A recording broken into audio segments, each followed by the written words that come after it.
Vamos convidar para conversar com vocês o advogado e professor de Direito Tributário, Bruno Romano. Tudo bem, Bruno? Bom dia, hein?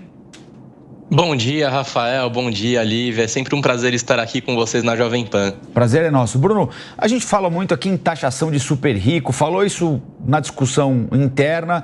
A proposta brasileira foi levada ao G20, não foi adiante, porque há países com interesses diversos, com sistemas tributários completamente diferentes. A pergunta que eu faço a você, claro, respeitando a particularidade de cada país, é: o super rico, bilionário, seja lá a expressão que a gente encontrar para definir esse indivíduo, paga pouco imposto? Precisa pagar mais?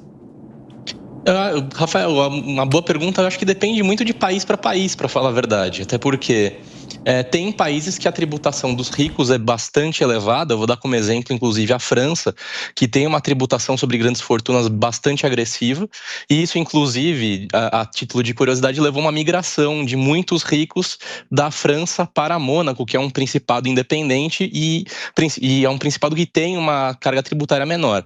Então, se o rico optar por se estabelecer, ficar num país que tem uma tributação mais alta, e isso pode acontecer, ele não vai ter uma tributação módica. Mas claro que há outros países, sim, que têm uma cobrança muito menos elevada de carga tributária. Existem paraísos fiscais, inclusive. E esses ricos, eles podem optar por fazer essa mudança de endereço, e ao mudar de país para pagar menos tributo, isso não é ilícito. Inclusive, ele tem essa possibilidade, até porque os países, eles têm autonomia para estabelecer a sua própria tributação. Então, um país não pode tentar interferir na autonomia tributária de outro país, justamente para tentar pegar essa evasão de divisas, vamos dizer assim. Então, sim, tem países que têm uma tributação bastante diminuta e tem outros que têm uma tributação mais agressiva, e aí vai depender de onde este rico, super rico, bilionário, ele vai querer se estabelecer para permanecer. Agora, na reportagem, Bruno, bom dia para você também. Na reportagem que nós mostramos da Camila Yunes, antes de você entrar, além dessa defesa que o Brasil fez, que a Haddad fez, da taxação global ou da criação de um imposto mínimo globalmente para esses super ricos, houve também uma discussão muito grande sobre a destinação de recursos por esses países ricos, desenvolvidos, para esse processo de transição energética, para o combate às mudanças climáticas. Houve até críticas ou discussões sobre a necessidade de reduzir ou eliminar esses subsídios para a produção de combustíveis fósseis. Eu te pergunto, na sua opinião, você que deve acompanhar esses encontros com essa perspectiva econômica, o quanto há realmente um compromisso, principalmente desses países em desenvolvimento, com essas mudanças climáticas, com a redução ou o avanço, melhor dizendo, para a economia verde, para a transição energética, e o quanto é discurso, na sua opinião? Bom, muito se é discurso, para falar a verdade. Primeiro porque o país, seja ele qual for, ele tem a opção de como melhor destinar os recursos que ele arrecada por meio da tributação. E claro, se ele tiver uma dúvida entre destinar esses recursos para saúde, educação, segurança pública e eventualmente essa transição energética, muitas vezes, ou na maioria das vezes, a destinação para a transição energética ela vai ficar em segundo plano, porque, via de regra, os países eles têm maior necessidade de cuidar da saúde, da educação, da segurança pública, dar elementos de direitos essenciais à população, que muitas vezes as pessoas mais carentes não têm acesso. E a pessoa carente não vai se preocupar se o carro dela é híbrido ou se o carro dela é a combustível fóssil, ou pior, se ela vier a ter carro, quando ela está numa situação de maior vulnerabilidade, ela está preocupada com a saúde, com a educação, ela quer ter uma vida digna. Então, o governo ele acaba destinando suas verbas justamente porque é prioritário. E em segundo plano, evidentemente, aí, se tiver reserva, se tiver gordura financeira, aí ele pensa em outras questões, como a questão desse desenvolvimento verde em termos energéticos, mas claro, e não que seja algo menos importante, mas entre dar comida e uma vida digna à população, e entre pensar nessas questões, o país vai acabar indo principalmente no que é mais essencial, o que é mais humanitário, por assim dizer.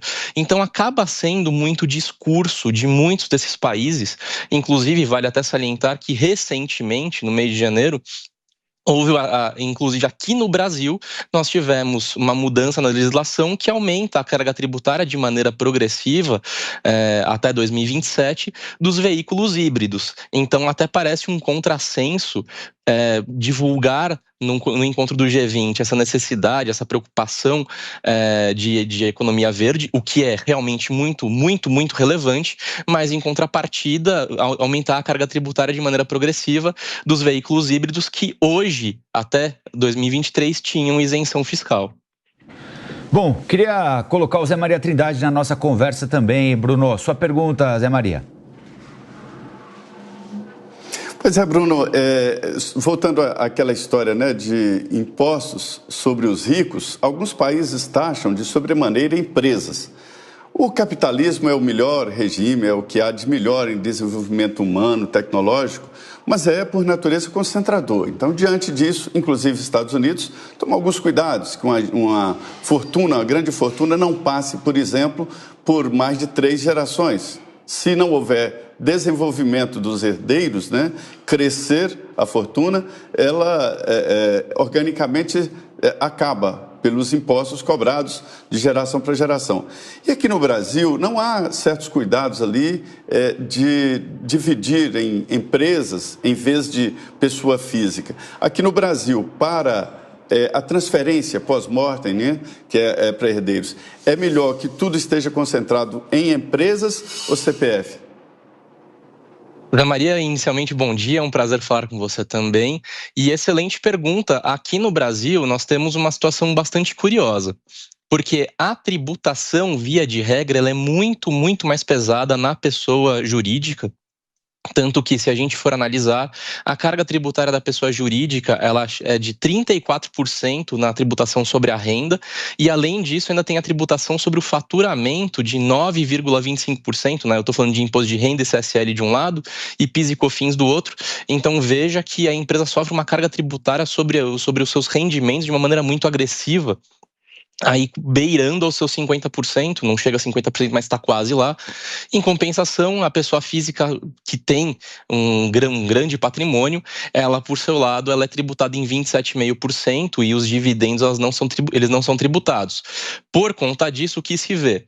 O nosso plano de tributação, ele optou por tributar a empresa e não tributar menos a pessoa física, o que não significa que a pessoa física não pague tributos, na verdade paga, até porque quando a pessoa física recebe dividendos, esses valores já foram tributados na pessoa jurídica, então acaba sendo, vamos dizer assim, uma distorção da realidade dizer que a pessoa física não paga tributos nos dividendos, os dividendos já foram tributados antes da sua distribuição. Mas de fato, se você for analisar de maneira isolada, a pessoa física acaba sendo menos tributada que a pessoa jurídica. Então, ter uma pessoa jurídica, ela acaba sendo, a não ser que você tenha uma micro, pequena empresa, um simples nacional, uma holding familiar, a pessoa jurídica ela acaba sendo mais tributada pelas alíquotas cheias, vamos dizer assim. Agora, se você acaba vindo a falecer, por mais que a nossa carga tributária ela pareça baixa, aqui em São Paulo é de 4% e ela pode ser até de 8% para fins de TCMD, vale dizer que acaba sendo mais vantajoso ter uma pessoa jurídica, porque aí você consegue fazer essa transferência de patrimônio por meio de holdings familiares, a sua tributação acaba sendo reduzida. Então o Brasil ele está numa questão de limbo, que se você tem um planejamento tributário eficiente, você consegue reduzir a sua carga tributária quando da sua morte, por meio de holding familiar, você reduz para 2% e consegue fazer um planejamento para isso. Por outro lado, se você tem uma pessoa jurídica, você tem uma renda muito tributada de uma maneira muito mais agressiva, e isso, claro, se você não for do Simples Nacional, ou não for uma micro ou pequena empresa, ou não estiver no lucro presumido. Falando nisso, seria a próxima pergunta mesmo, Bruno? Reforma tributária. Nesse ano a gente vai avançar com umas leis complementares que vão direcionar tudo que foi aprovado na reforma no ano passado, e vamos avançar também para a segunda etapa da reforma, que vai tratar sobre a tributação justamente sobre a renda, como você citou agora há pouco. Quais são as perspectivas que você tem a respeito dessas discussões agora para 2024? Como devem avançar? Bom, Lívia, nós temos dois caminhos aí que vão ser traçados. Primeiro, a tributação do consumo, que tem toda a regulamentação da proposta de emenda constitucional que foi promulgada no ano passado e agora é uma emenda constitucional. Então, nós temos toda essa regulamentação nesse primeiro caminhar, a gente precisa ficar muito de olho no que vai ser debatido, no que vai ser decidido pelo Congresso. Afinal de contas, vão ser por meio dessas leis complementares que nós teremos a definição das alíquotas que vão incidir sobre o consumo. E a gente precisa ficar de olho justamente porque, se nós tivermos uma alíquota muito elevada, nós vamos ter um problema aí de desincentivo à produção e ao consumo. Afinal de contas, tudo vai ficar muito mais caro. E se tudo fica muito mais caro, nós temos um reflexo negativo no índice de inflação. O índice de inflação vai acabar subindo necessariamente, e com isso a gente vai ter o Banco Central tendo que aumentar a taxa de juros para conseguir controlar essa inflação. Então esse é o primeiro caminho. O segundo caminho dessa reforma tributária é que o governo tem que enviar nos próximos dias propostas de leis complementares que tratem da tributação sobre a renda, e eu acredito que nesses projetos vai vir a tributação dos dividendos. O meu receio é que só haja a tributação dos dividendos e não haja uma redução da carga tributária das empresas.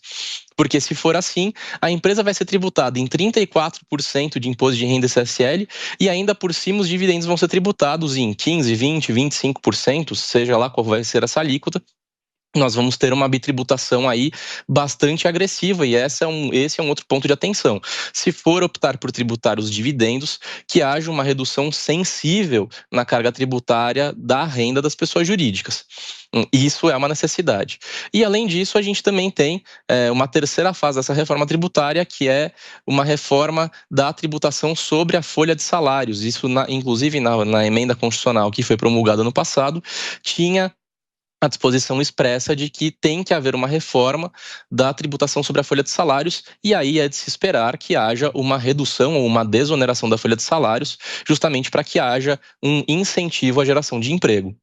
Ô Bruno, nós como repórteres, jornalistas, estamos habituados a ouvir colegas seus, políticos, sempre reforçando que nós temos um sistema regressivo de cobrança de impostos, né?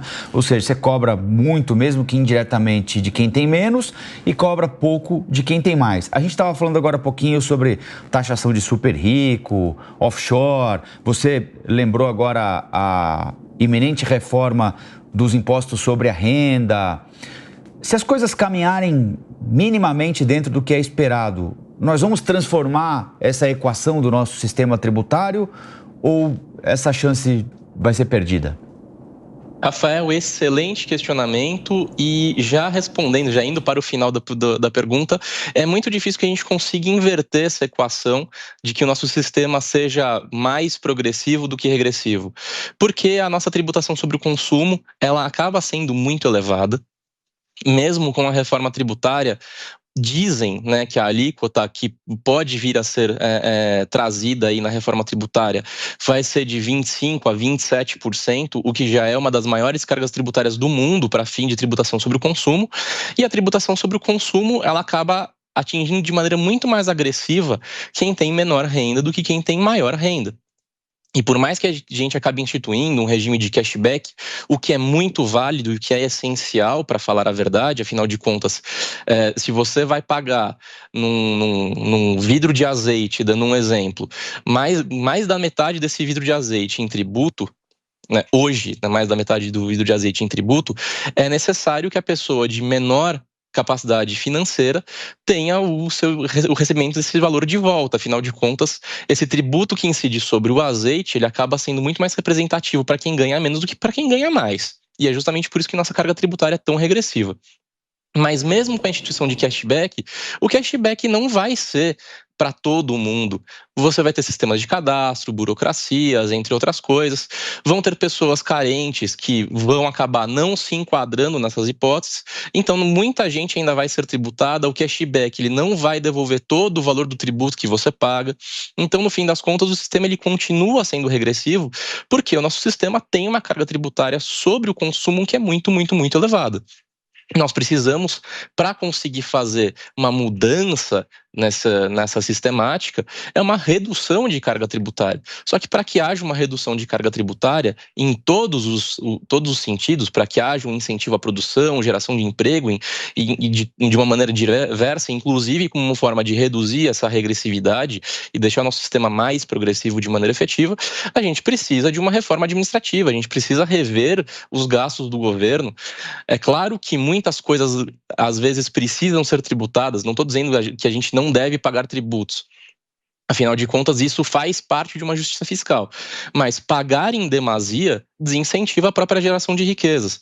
E justamente por isso, para fechar a conta, a gente precisaria reduzir carga tributária em diversos níveis, não só sobre o consumo, e com isso, para que isso pudesse acontecer, que a gente tivesse uma redução efetiva de gastos administrativos, que muitos deles são absolutamente irrelevantes, questões políticas das mais diversas, e por conta disso seria essencial uma reforma administrativa também.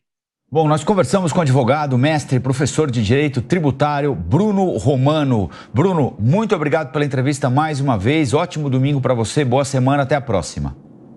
Muito obrigado, Rafael, muito obrigado, Lívia, muito obrigado, Zé, um prazer estar aqui com vocês na Jovem Pan, tenham um ótimo domingo e uma boa semana.